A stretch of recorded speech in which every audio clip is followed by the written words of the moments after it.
Hello, pro wrestling fans. Welcome back to another episode of the Wednesday Night Special. I am your host, Joe Monroe. Yes, folks, I am back after what, a 2-day hiatus. And again, I want to apologize for what happened Sunday night. I promise it won't happen again. But tonight we're going to have a great time. I got a good friend of mine coming on. She is one of the most hard-working independent wrestling referees out there today. Please welcome to the very first time on the Joe Monroe Show, Miss Referee Jaina Pryde. And I am going to add that you are a fellow nerd as well. So there you go. I think you're muted, Jaina. I'm on mute. So sorry. Hi. By the way, the most triggering words in the English lexicon since everybody started working from home, you're on mute. But yes, thank you so much. I am a fellow nerd, as I was pointing out. I'm sure some people will start picking out the Easter eggs of my nerddom on the shelf behind me here. Well, I know we did a couple of episodes. I think we did a Star Trek episode on a show, and we did some other things. And I was like, okay, who else can I have on the show? Craner's like, Jaina, you idiot, duh. And I was like, oh yeah, I need to see what her availability's like. But thank you for coming on the show. We're gonna have a great time tonight. So, first and foremost, very first question I always ask people: what in the heck got you loving this crazy sport that we know as professional wrestling? So growing up, I think, and maybe you had something similar being a fellow nerd, kind of grew up with this idiot superhero mentality, where it's like, I'm gonna be a superhero when I grow up. It's like the Seinfeld that like Batman, Superman, Spider-Man, these are not fantasies, these are options. Excuse me. And professional wrestling was really the closest thing to that.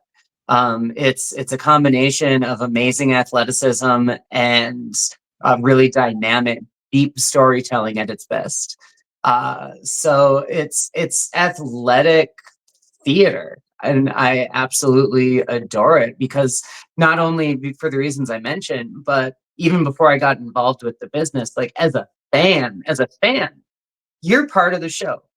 As far as I know, it is the only live performance out there where part of the show is the fans. I mean, outside of maybe like a Rocky Horror Picture Show viewing in October or something, but that's not happening week after week after week from the biggest arenas to the little VFW down the street. Oh, it's a very, very good point, and I don't think a lot of people realize that. And like, how am I going to say it? Some promoters, not all, are like, well, we're going to do it our way. I'm like, well, the fans are literally why we do this, bro. So they're as big a part of the show as we are. So 100%. And a lot of people are like, no, they're not. I'm like, yeah, they are. Come on.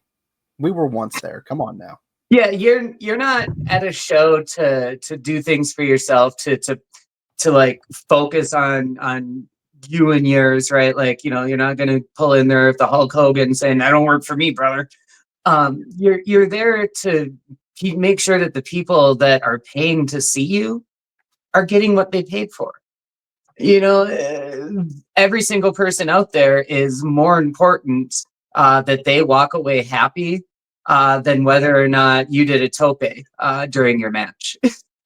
Right. A lot of times, especially at the smaller levels, we run into crowds where it's like, you just need to do some basic stuff. You need to do your face stuff. You need to do your face versus heel. You're going to go through your basic motions. Don't do anything fast or flashy, because that's what these people want. Make the crowd happy, because not only are they going to walk out of there being like, wow, that was a good use of my money, but they're going to go out there and say, hey, have you seen insert wrestling promotion here? I went and saw them, and wow, that was amazing. And that's not necessarily because of the tope, but it's because of the people involved in the show listening to the fans and encouraging them to be involved and work their show on the fly. Right, absolutely. So what got you in as a referee? So I originally trained as a wrestler in my 20s. And that was great. But then I decided to be lame and, finish school and get married and have a kid and, get the career going and all that. So then 2021, I think, 2020, 2021, excuse me. A friend of mine called me up and asked me if I'd be willing to do some backstage interviews for a local promotion here, UPW Wrestling, upwrising.com.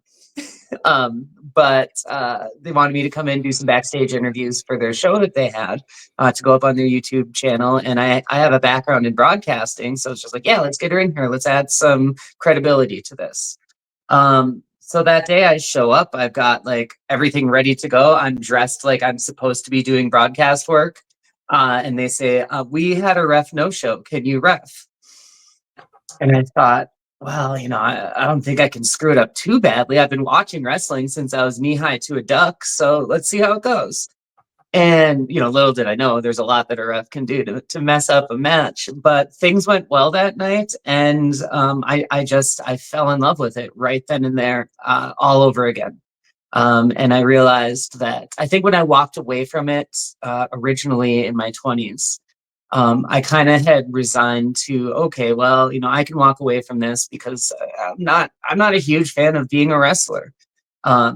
But then when I got that taste of being a ref, you get to be the third dance partner. And for me, when I play like role playing games like World of Warcraft, for example, I like playing as the healer. And I like to think that the referee is the healer in the ring where you got the other people doing the damage and, they're the people taking down the boss. And I'm just like, I'm here, guys, whatever you need. Stay out of the way and you get to be there and just enjoy it, having the best seat in the house. Oh, I think I refereed one event and it was a deathmatch event. What an experience that was. We'll talk about that probably some other day. But so broadcast. I've got a deathmatch show coming up this weekend. Gloves. That's the best advice I can give you. Heavy duty gloves. Kevlar sleeves. Oh, and long sleeves. Yeah. Dummy me. Yeah. Have long sleeves that night. I think I still got good rep always travels with PPE these days. Oh yeah. I think I still got a scar from where Cinder blocked freaking who was that? Oh God. Can't remember his name. Yep. Yeah, any other time, Joe, I can remember it, but I can. Dang it, what was his name? I think it was Travis Dykes. He threw something, and a piece of it hit me, and it scratched me. And I remember him in the back. He's going, "Brother, you okay?" I'm like, "Yeah, it's just a flesh wound, whole black night. It's just a flesh wound. I'll be all right." Yeah. But what got you? You said you went to school for broadcasting. What got you interested in broadcasting? Radio, actually. And it's funny, I went to school for broadcasting and I never used any of my broadcasting schooling in my career. But I grew up, or I didn't grow up, but I listened to a lot of talk radio straight out of high school. And actually during high school, this was before the days of podcasting, before you could press a button on a magic piece of tech that's in your pocket and go live everywhere. In the late 1900s, we had something called shoutcasting. Right? In the late 1900s, we had something that was called shoutcasting, and that was going through a Winamp, which was a multimedia player device. I'm going to stop that now. So shoutcast was a way that you could stream a live radio show over the internet. That was kind of the most rudimentary way to do it in the beginning. And so a friend of mine and I who now wrestles today under the name of Melvin Hayes, we had started a shoutcast every week called the YWO show. We were backyarders also. So YWO is Uper Wrestling Organization. Being from the Upper Peninsula of Michigan, Upers.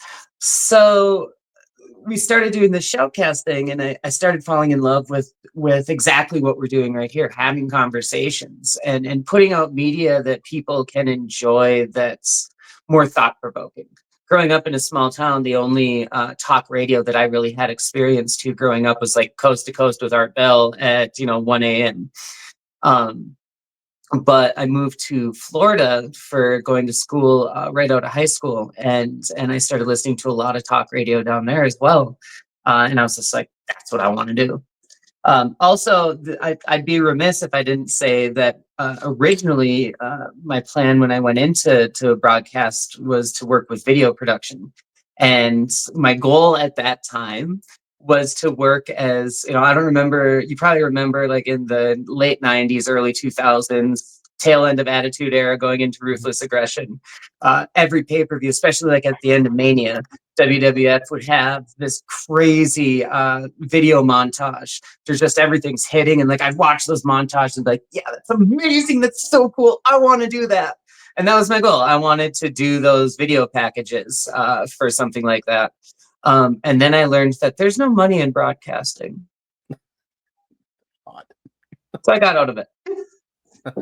Don't blame you there. There's not in podcasting either, unless you can get some sponsors. There's not in repping either. Well, hang on. You mentioned the video packages. That's something I think I want to say it was either me and Professor Bear or me or somebody else was talking about. Do you not miss those video packages they used to put on? Like they were like so good. Grade A. Like everybody remembers the Austin and Rock one for Mania 17, which was pure freaking cinema. I don't care what anybody says. I'll Scorsese that. But would you agree that that's 100% missing in today's product in wrestling?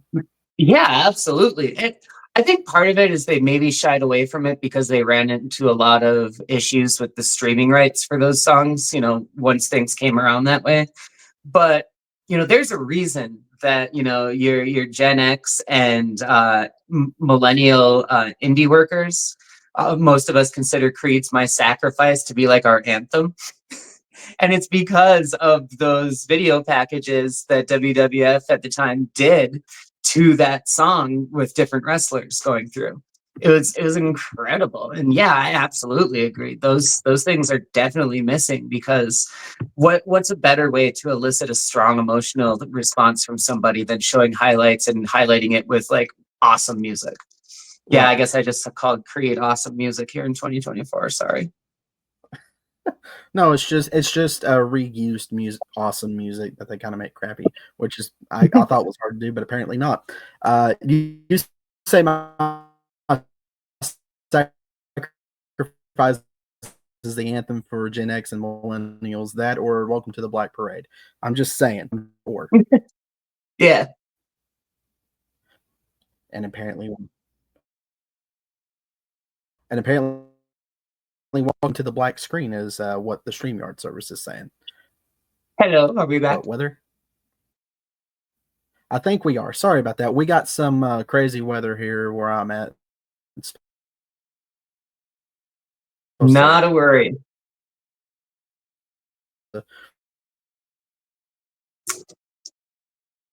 Supposed to. So while Jim's having technical issues, I'd like to talk to everybody about something. So I'm sorry. I am frozen. Okay, there we go. Mark, good job, buddy. All right. Thank you, Mark, for getting us back on. Sorry about that, Jaina. But yeah. So refereeing. So you've been refereeing since 2021, right? Did I get that right? Yeah. Yeah. So it'd be the summer of 2021 is when I got back in.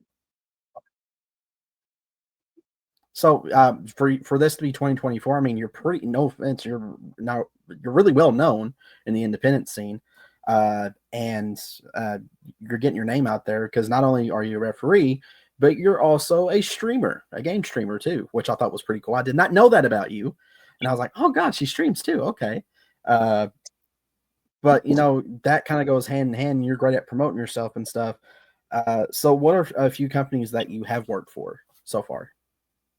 Well, I mentioned UPW. UPW wrestling up in the Upper Peninsula is really my home. I wouldn't be sitting here talking to you right now if they hadn't given me that chance back in the day. So I owe them a lot, and they're growing like crazy. Like we've got 2 weekly shows now on a local Fox affiliate. We're streaming on WON Sports and Roku across the country. Like it's wild how quickly this company has grown. And some really cool stuff happening there that I definitely recommend, folks check out. It's all free on YouTube as well. Also, We Love Wrestling, new promotion put together up in the Upper Peninsula by a few folks. Name-wise, Tommy Trainwreck. He's one of the owners of the company. They've been great. I've been with them since day one, and it's been really cool watching them grow. Some of the bigger areas I've had the pleasure of working with MAW, Midwest All-Star Wrestling, working on some return dates with them in 2025, and Ruthless Pro Wrestling. That was actually the deathmatch shows that I was telling you about a little earlier. I have the pleasure of stepping back into a Ruthless ring this coming Saturday at the historic Berwyn Eagles Club in Chicago. So that's going to be amazing. And that was a time where that was my first experience on pay-per-view on IWTV. So it was cool having that experience with them as well. And I've worked with so many more in the area as well. Hybrid in Green Bay, Fourth Wall, Rage and Pro, like UTL. There's a ton. I know I'm forgetting other ones, but I'm so grateful to every one of them, because every single time that I get to work a show and I step into that locker room, it's an opportunity for me to learn. And that's how you get to that stage, is by pushing yourself and learning every chance that you get. Right. Well, that's Scott Hall. So what that means, Jaina, let me take a little bit of an ad break real fast. We talked off camera. We was talking about T-shirts, and you have a pro wrestling store. Do you want to go ahead and plug that real quick? Absolutely. You can buy the brand new I Said Too, Work Harder, Jaina Pryde T-shirt, along with other merch. You can just check it out at jainapryde.com. All right, there you go. But we were talking off camera, and I said I was having some issues out of my website because people were ordering, people want the merch, but they couldn't get it to them. So I had to shut down that website, and we actually have a brand new website that my cousin Tony is going to mention called Redbubble. Tony, go ahead and mention that for him real quick. Yes, Joe, you are 100% correct. We are officially on Redbubble under Joe Monroe Show. For some odd reason, they won't let us add the. But we have No So Round Table stickers. We have Mark Monroe design stickers. Really, you put Mark's design, but not mine. And we even have some t-shirts. So go check us out right here at Joe Monroe Show on Redbubble. And if you know any designs that you want, let us know. But here is the website link right here. Go check us out. Very cool. And as always, thank you, Tony, for that. Tony, he's our very flamboyant but MMA fighter cousin. Just don't make fun of him. That's all I'm going to say, folks. I mean, look what happened today if he ended up getting fired after getting punched in the eye by the guy. Just saying. But thank you, Tony, for that shout out. I also want to mention we actually got our first kind of major sponsor, and that is W Energy, your taste buds' favorite energy drink. You can use promo code Joe Monroe for 10% off your purchase. So go ahead, get W Energy right away. I tell you what, that's something I actually drink more now than my pre-workout. So there you go. It's really cool. I'm actually supposed to get my W mixer pretty soon, hand mixer, if they ever send it. They're supposed to. But yeah, first major one. I'm super excited. But let's get back to you real quick. So, what would you say? You can give me top 5 if you want to. If you can't narrow down just one, top 5 favorite matches that you have refed so far, and that you would recommend people and watch. Anytime that I've had UPW champion Samson and Congo Kong would be in there, and this is going to be in no particular order until we get to number 1. But yeah, so that one, a 3-way match at UPW Marquette Mania, which was Samson, Mr. Anderson, and bloody hell, I can't remember the third person who came down. But yeah, so there was that. Yeah, there's too many to even think about there. But I can without it. Like I love. It's easier for me to say like who I like working with than like certain matches. Because like for instance, I could mention like tag guys like Ghetto Gear Solid, the Baker Boys, the Summit. like any time that I get a chance to work with any of those teams, I just get giddy. Like I love all of those guys, and there's certain people that every time you just love it. But my number one match that I've had the opportunity to work was actually this belt over here on my shelf with the now defunct All Out Pro Wrestling. There's a women's title match between Blair Onyx, Stu Young, and Leva Bates. And Leva's doing her librarian gimmick, and Stu has Blair in a sleeper. And so Blair starts going to sleep. And then Leva comes around and puts Sue in a sleeper. And Sue's kind of starting to fade, and Leva starts reading a book. So I'm holding a microphone for her while she's reading a book, and the gimmick is she's putting everybody to sleep with her reading. So then the camera guy, he starts nodding off too. And then I fall asleep. And so it's just like this whole thing. And then she goes, ref, ref. And I go, 1, 2, and wake up the person, right? So I ruined the whole thing. But that was huge for me that night because I'd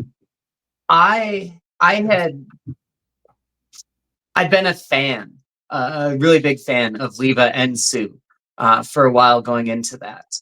And getting to step into the ring with them and be a part of what they were doing. That was just so fun for me. And that night, actually, at the after party, that was like the first time where, we're all hanging out afterwards, we're having, a couple drinks and some burgers, pizzas and stuff like that. And it was, I'm sitting here and I'm looking around and I'm like, I'm at a table with a bunch of people that I have looked up to and respected for a while. And I'm just sitting here hanging out with them. Holy crap, this is amazing. So that match was kind of like tied to the whole night for me. And it was kind of that moment in my career where I sat down and said, no, you know what? If nothing else, I've made it to a point where I'm considered a peer with these people. And that's really cool. Yeah, why is it always after the show, like going to like a chili, like a restaurant like Chili's or Waffle House or Huddle House? It's like the best time ever. Yeah, just chilling out. Honestly, that's to me. I don't know about you. That's kind of a little bit more worth it, just hanging out afterwards than the show itself. That's just my personal experience, though. Sometimes. No, 100%. And it's hard sometimes because when you're on the road, the tendency is to, show up, help with setup, do the show, help with teardown, go home. Because, hotels are just extra expense and everything. So a lot of times people are like, well, I want to go out and hang out, but I got to hit the road. And that's what I run into a lot. But it's something where in 2025, I'm trying to make more weekends where I'm going to be gone the entirety of the weekend. So that I'm like, well, I better stay overnight. So that means that I can go hang out. All right. So how many states have you worked in so far? Can we count Lower Michigan and Upper Michigan? Because it is like two separate. So Michigan, Wisconsin, Illinois, and Minnesota so far, with some dates coming up in Iowa and Indiana. All right. And what are some bucket list ones that you want to have within like the next year or so? As far as states go? Yes. I would definitely say like more into the Southeast, Georgia, North Carolina, some of those southern cities where, wrestling goes strong. And the chances of you like kind of making some connections there is a lot better than, being in Iron Mountain, Michigan with a population of 7,000 people. But so there's that. I wouldn't mind getting out to New England area. I've been talking with some promoters out there who are interested in having me out. Really bucket list for me though, if I had one place that I could work in 2025 as adding to my roster, it'd be out in Pacific Northwest, Seattle, Portland area. They've got such a strong indie scene. Not to mention that, Defy runs out there. And if I've got like one indie federation that is like bucket list that I want to work with, it's Defy. So I'm also an unapologetic AEW fangirl. So I kind of know the relations there. So is that one of your goals? Whether you would go, to, obviously being independent, main goal, dream goal is either make it to WWE or AEW now. My question is, would you rather go to AEW over WWE, or would it even matter at this point? If both contracts were on the table, AEW, I wouldn't even question. Okay, and why, if you don't mind me asking? That's going to be a hot one. I've not really made a lot of bones about saying this, but I don't even watch WWE, which is a hard thing for somebody who's trying to get higher in the business to say out loud. But the reason for that is I've had a really hard time consuming their product from an ethical standpoint. Not just the Vince stuff that kept coming and going and coming and going, but also like the Saudi shows. They put a really bad taste in my mouth.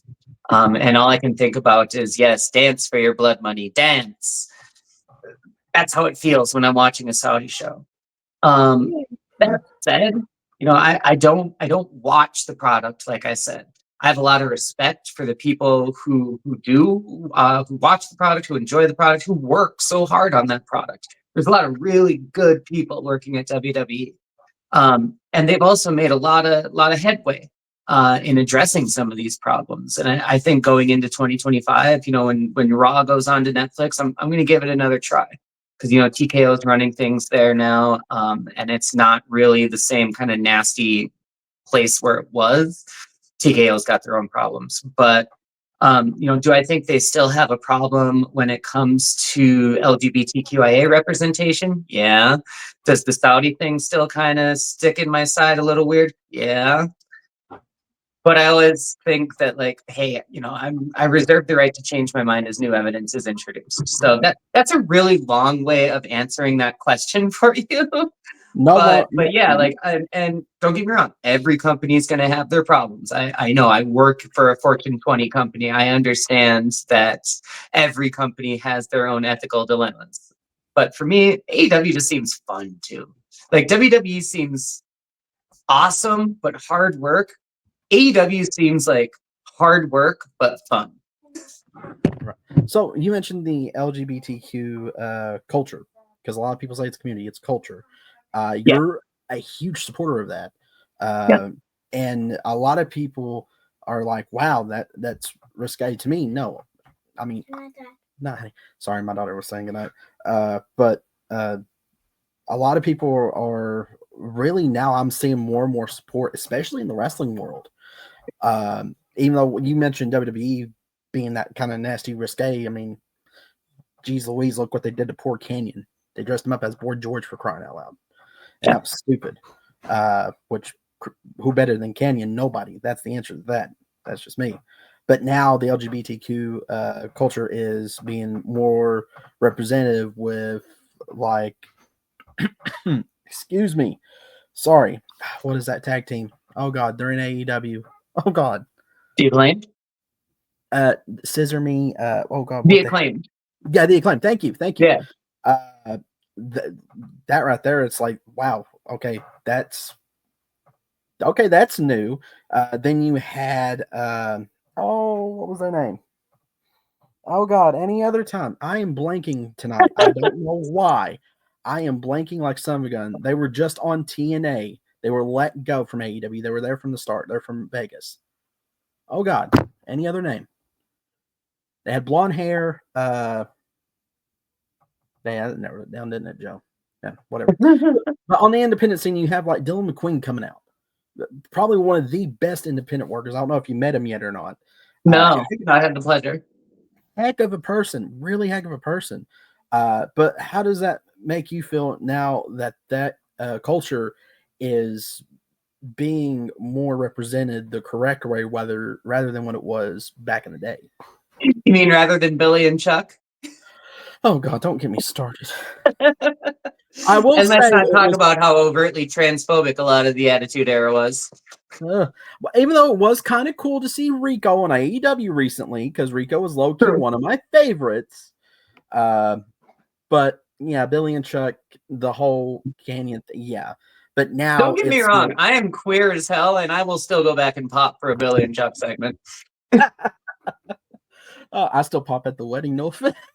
No, right? What? No. Can I just say 3 minutes? But you know, that culture is being represented more in not only in the major wrestling scene, but in the independent scene. For people like you, McQueen, and I know there's a few others out there, and I'm sorry. But how does that make you feel like now that it's more uplifting to basically be yourself who you want to be, and especially in sport of professional wrestling now? You know, I think it's really the similarities there are very true to be the same with like even just being a woman in wrestling.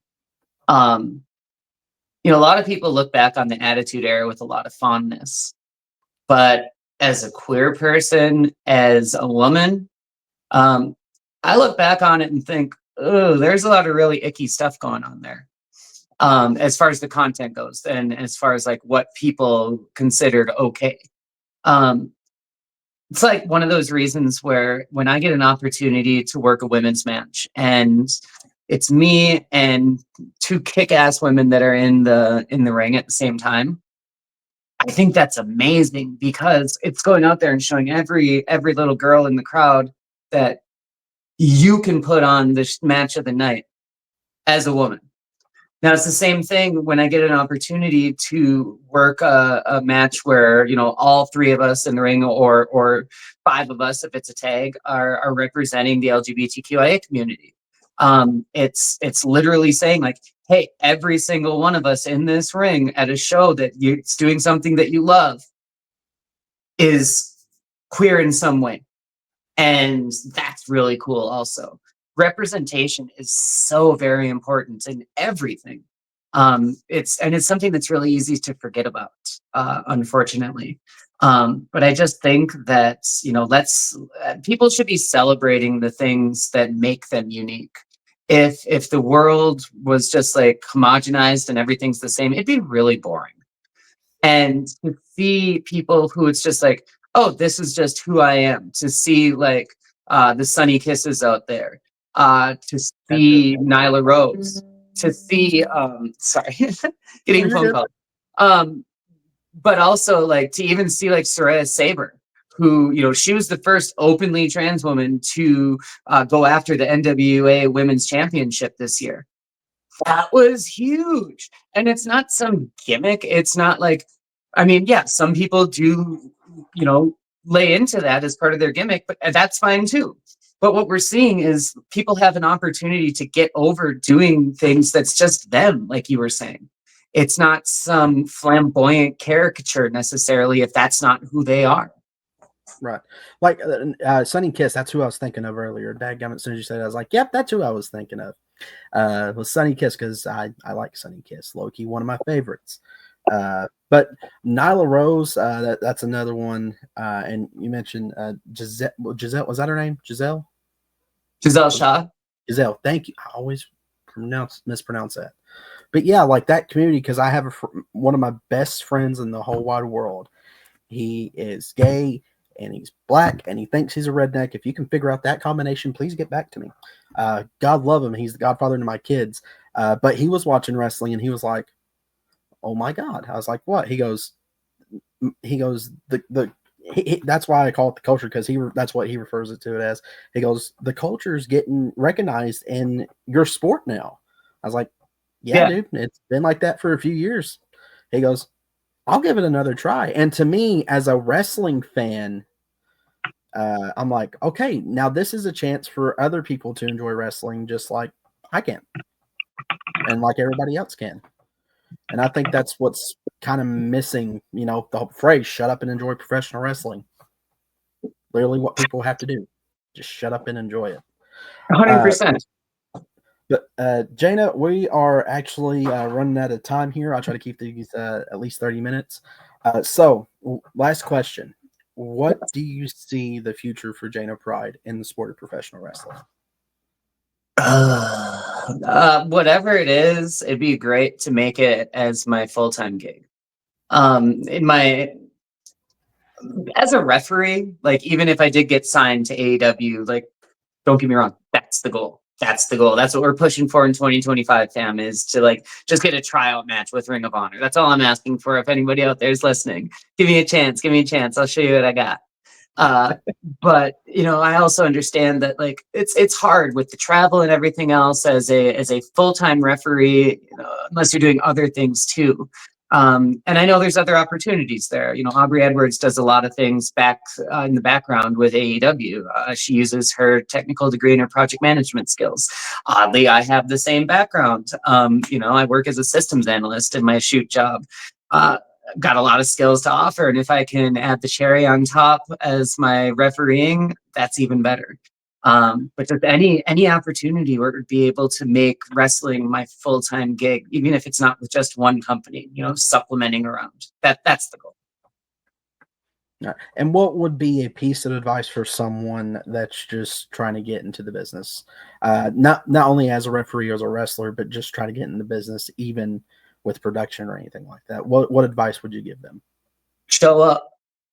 It's cliche. You're gonna hear it from just about anybody who you ask that question of that works in the business. But show up and understand that just because you're walking in there and you've been watching wrestling since you were knee high to a duck, and maybe you did some backyard stuff and you spent so much time thinking about your character and your finisher and your entrance and all this shit, the wrestling world doesn't owe you a damn thing. You owe the wrestling world to show that you are somebody who is going to work their butt off for this industry. And a lot of that is just showing up, shaking hands, setting up the ring, having aspirations, but absolutely zero expectations. And showing people that not only do you deserve a seat at that table, but you're gonna earn it the right way too. That's the biggest thing. The industry is so old school when it comes to respect, and that's really cool. Awesome. All right. Thank you, Jaina, for coming on. But before we leave, I got to shout out a few other people here. Phenomenal Finds ATL. If you're looking for anything retro, check out phenomenalfindsatl.com. Charms Photos, Crystal, who is a wonderful person, great photographer. If you don't believe that she is, check out this photo of James Kendrick chopping the life, literally, out of Adrian Alexander. God, it hurts me every time I look at it. And Les Murphy Painting. If you're having any trouble with any painting needs, contact Les Murphy at 734-334-3702. Also want to give a big shout out and spotlight to TSW, Traditional Southern Wrestling. They're actually doing Battle for Carson Round 2. It's a benefit show for Carson. If you want to donate, I'm going to leave this QR code that our friends at Ring Post Daily help give to us. Go ahead, click on that QR code, and if you want to help donate to them, all you got to do is simply do this. I am demonstrating right here for all you people that don't know what a QR code is. And just click on the link, and it will allow you to donate. And Jaina's having a little bit of fun there. No, you're good, Jaina. Thank you again so much for coming on the show. I had a great time. I'm pretty sure everybody here had a great time.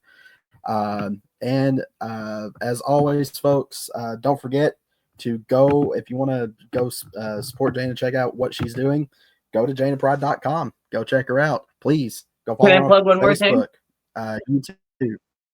Right now, the QWI Awards are going on. I've been nominated as a Personality of the Year. This is the queer version of the PWI. So if you could take a moment and go to jainapryde.com and vote for me, the link is right at the top. I would be so grateful. I check that out myself and go vote. All right. Not only that, folks, if you love the sport of professional wrestling, always, always, always support it, love it, just as you should love yourself. If you're going to be a troll about it, though, and you're going to be read above, shut up and enjoy professional wrestling. We don't need the negativity in the sport. There's enough of it already. Just shut up and just watch it. Okay, enjoy it. All right. With that being said, I'm Joe Monroe. This has been Jaina Pryde, and we will see you Friday when another good friend of mine, Aaron Rose, is going to be on the show. So we will see you Friday, y'all. Did you like the video? Don't forget to go like, subscribe, and follow us on all of our social media outlets. We'll see you next time.